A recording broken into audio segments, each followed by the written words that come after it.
No? Yes, sir.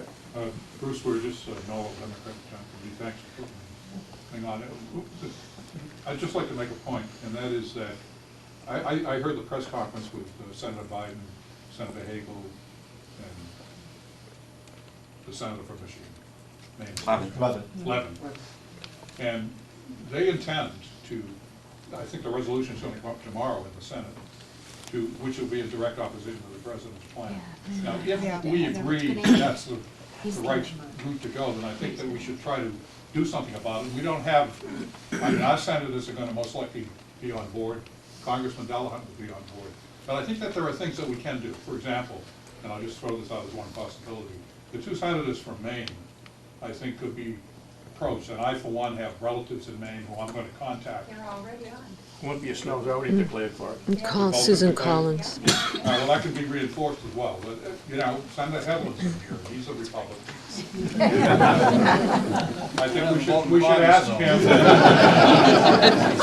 We should ask him to take a position on this as well. And I think he might consider it. Well, let me play the devil's advocate for a moment. Our two experts, as Charlie pointed out, that perhaps bipartisanship is the biggest thing that we need in Washington. And Mark, with all due respect, I think you're outlining next week that we're going to be at loggerheads. Now, Bush may be just as responsible for that, because I think he has snubbed the Congress and basically snubbed the majority opinion that's building in the country. But to play the devil's advocate, the Democrats now doing the same thing, prepared to shove their point of view down his throat. And are we missing the bipartisanship? You know, assume, let's take Charlie's premise that that's what's really necessary, that that's a lesson from Vietnam, that the divided country couldn't find a way, you know, the right way out or a way out. I'll just throw that out there. Is it going to get any better based on the positions Congress is taking out? Is that a question for me? Well, No, I mean, I think it's to stir the pot.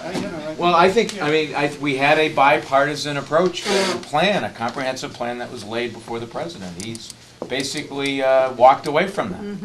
All right, so there's been that, and now he's announced that without fully consulting the Congress, that he's going to engage in this new path, in this new direction. The reality is, when the people voted in November, this is not what they had in mind for a change in direction. And now what you're seeing is the Republicans around the country are bailing on the president.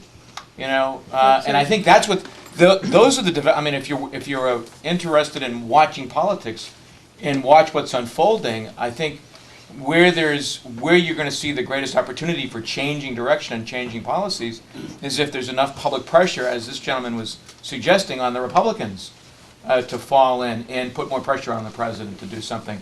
So the more Republicans you'll see, the more we have an opportunity maybe to get the president to move in a different direction. I just think at this point he's dug in. And I think what's going to happen is he's going to he's laid out his plan and he's going to go down fighting for it. I think that's what's going to happen. And the question ultimately is, are there going to be enough Republicans who will sort of be more in line with some of the thinking, the thoughts that maybe the Democrats are laying out, or where the American people are?